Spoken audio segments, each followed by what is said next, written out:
Yo guys, welcome back to the channel. Another day, another rant. Let's get into it.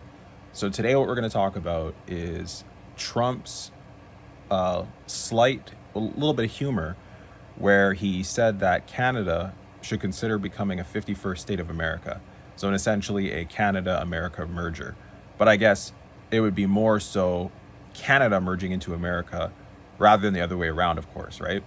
And so I want to give my perspective on why I actually think that would be a bad experience for the American culture. And I believe that Canadians would benefit it more from America.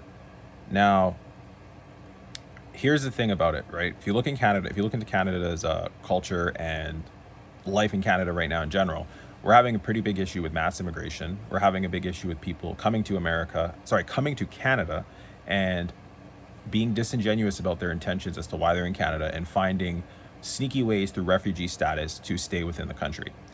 And if you really pay attention to what's going on in the news right now, you'll notice that there are people who are basically crossing the border from Canada into Vermont, sneaking into America. So essentially they're becoming illegal citizens and they're using Canada as a pathway to do so.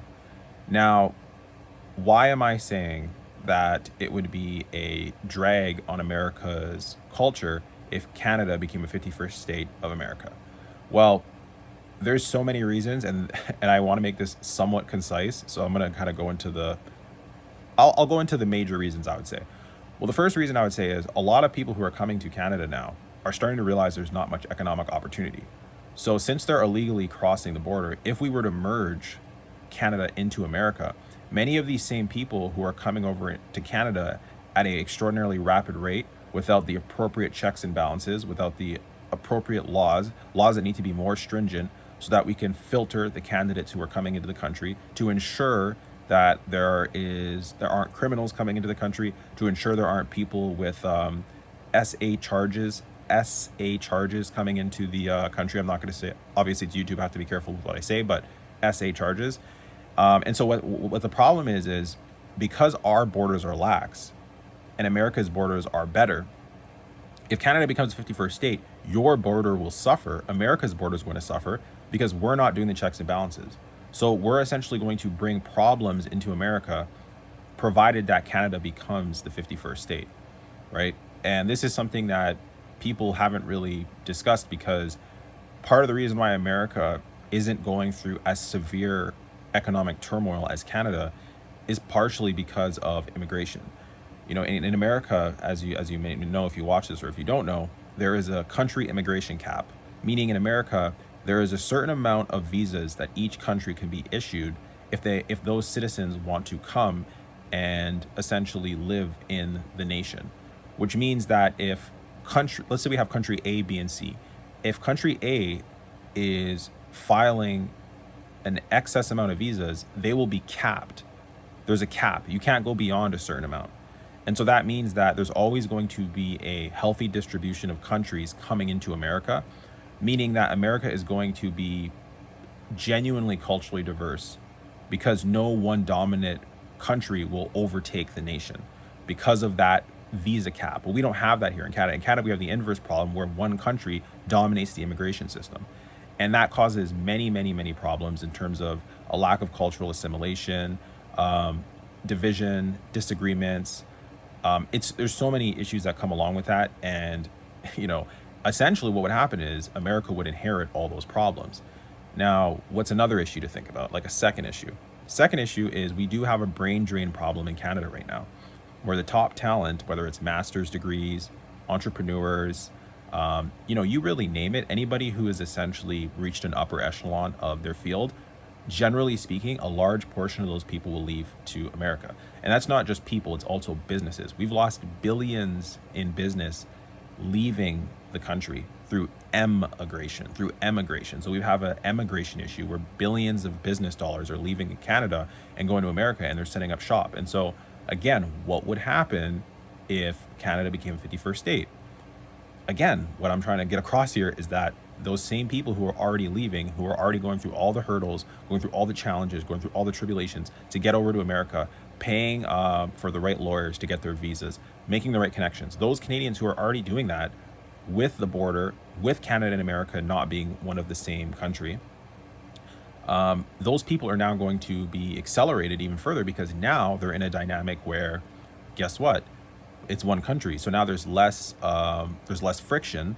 So it's going to be even easier for them to exodus, right? And what's really going to happen is you're going to have a lot of Canadians leaving Canada.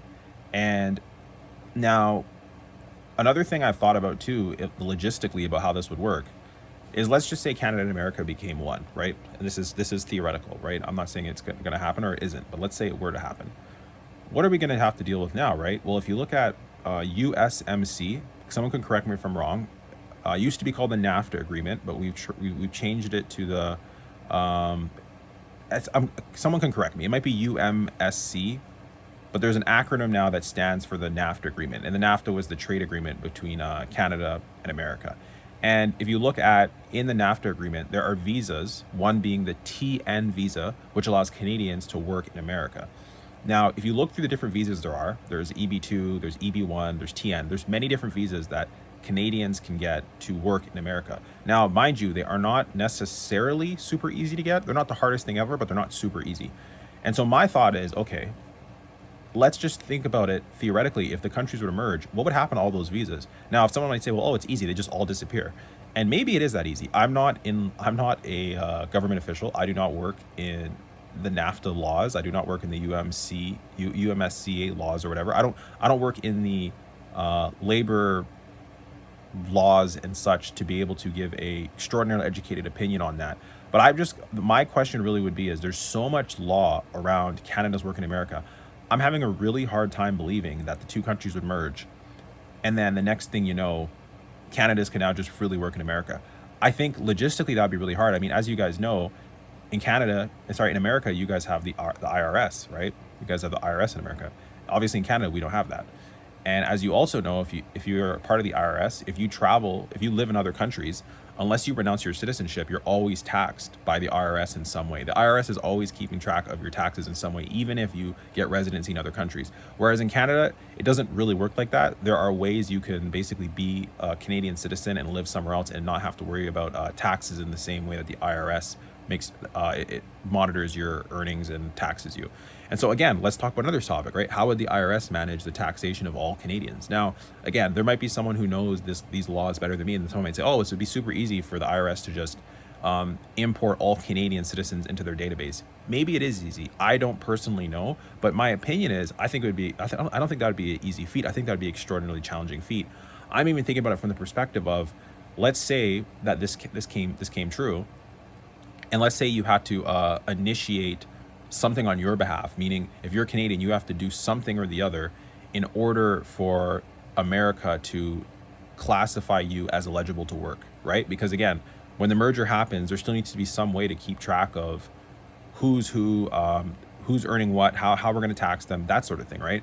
And so my question would be, how long would the backlog be? Would there be a long backlog? Would every single Canadian have to go to a government office and sign some paperwork or sign out some documents? Would it all be online? Even if it was online, how long would it take? Again, I know some people might say, you're thinking too much into it, you're overthinking, but this is a thought experiment and it's a rant. So I'm having that mental, I guess you could say, experiment, just to kind of,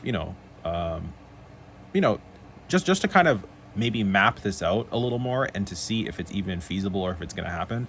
Now, yeah, so I mean that's the thing I've been thinking about when we talk about the Canada versus America thing. Now, the Canada and America merging. Now, mind you, I would definitely benefit from it, and I would love it, and I would love to be able to have a more effortless way to live in America. That would be amazing. But I admit, I am concerned about many of the issues in Canada bleeding over into America, and I do believe that, unfortunately, if it were to happen, there would be certain states in America that would have severe problems. Like, the quality of life would drop severely in America. Because even if you think about it, many Canadians would leave and they would drive up housing prices in America. Like, housing prices would literally skyrocket in America, because you would have certain people who are from like the major provinces in Canada, like Ontario and BC. And there's many of those people who they would love to just to move to a certain states. And so those states would literally just skyrocket in cost of living. It would become astronomical. And so I think about it and I'm like, it would actually unfortunately drag down America. Now, what would be a better alternative, in my opinion? Now, here's what I think would be a better alternative. A better alternative would be, instead of making it so that the two countries merge, I personally believe it would be better if there was a way to get business owners or individuals who want to live in America, who are Canadian, giving more avenues and pathways for Canadians to live and work in America, or Canadian businesses to do business with Americans, right? Because the problem is that unfortunately, if you just open up citizenship to an entire country, and that country has many people in it who don't respect your country, meaning America, then you're going to have a lot of, unfortunately, bad actors who are going to enter into the country. Without any filters, checks, or balances, if you just let people in, they may behave very poorly. And that's the concern about merging two countries. They have different cultures. A lot of people are very naive about Canada and America, and they think that they're the same because they're in the same continent. And it's like, just because they're in the same continent doesn't mean that they're the same culture. And unfortunately, it would have a lot of devastating effects. And you're better off having businesses or individuals make a conscious effort to come to America and to value what they're getting and to appreciate the opportunity than to just open up the entire country to everybody. Because you'll have people who will literally come over to America and they might not actually like America, but they might just solely be there because maybe they found something a little bit more affordable. But they don't actually care about the country. They don't care about the values. They don't care about patriotism. They don't care about the value of capitalism and the fact that America has a very well-oiled capitalist system that Canada doesn't mirror or doesn't even parallel in any capacity. And so, yeah, I mean, again, I'm sharing this food for thought because I think sometimes people forget the fact that America and Canada have very different cultures. And if you were to just merge these two cultures, it wouldn't just be a seamless process. And I do think there would be some disagreements Americans and Canadians would have. And I think some Americans and Canadians would be pretty surprised because they wouldn't think that Canadians are like this, right? And, don't get me wrong, there'd be many Canadians who would fit very well into America and would have a great time in America. And there's a lot of Canadians and Americans who would get along really, really well. But I think people underestimate how many wouldn't, because there's a lot of Canadians who would not mesh well with Americans. I'm not one of those Canadians. I love America and I'd love to live there. But I'm just saying that people need to remember when we talk about two countries merging, unfortunately, there will be cultural clashes. And again, like I said, Canada has a lot of mass immigration. So we're not even just talking about, we're not even going to talk about issues with, I guess you could say native Canadians. You might have people who have recently immigrated to Canada who now all of a sudden get this opportunity to now be in America. And like I said, they're not going to mesh very well with some Americans. And so, yeah, anyways, guys, I know this is a bit of a rant here, like always, because that's what the channel's about, just random rant topics. But yeah, I mean, I guess in conclusion, what I'll say is this. The idea of Canada becoming a 51st state is appealing, but unfortunately, there's no way that all the problems in Canada would go away. It is much more likely that those problems would simply join into America, meaning that, if let's just say, for example, we have 10 issues right now, and unless we could name a few. We have a healthcare system that is, can't handle its weight, right? It's being overloaded. We have an overloaded healthcare system. We have we have really high taxation, right? Really high taxation. Again, and what would happen with the taxes, right? Again, I know I'm trying to end this rant, but think about the taxes, guys. Think about the taxes. We get taxed much more than many Americans. And so whose tax code would we prefer, right? Again, I obviously we could have discussions about this in the comments and understand that this is just off the top of my head, but I think most Americans need to realize that Canada is struggling large in part due to culture, and our culture isn't just going to magically get fixed because we merge with America. And America would have to really navigate that. But yeah, anyways, guys, that's the end of this rant. Thanks again for checking out the channel. Make sure to like and subscribe. If you guys have any topics you want to hear, let me know in the comments, and peace.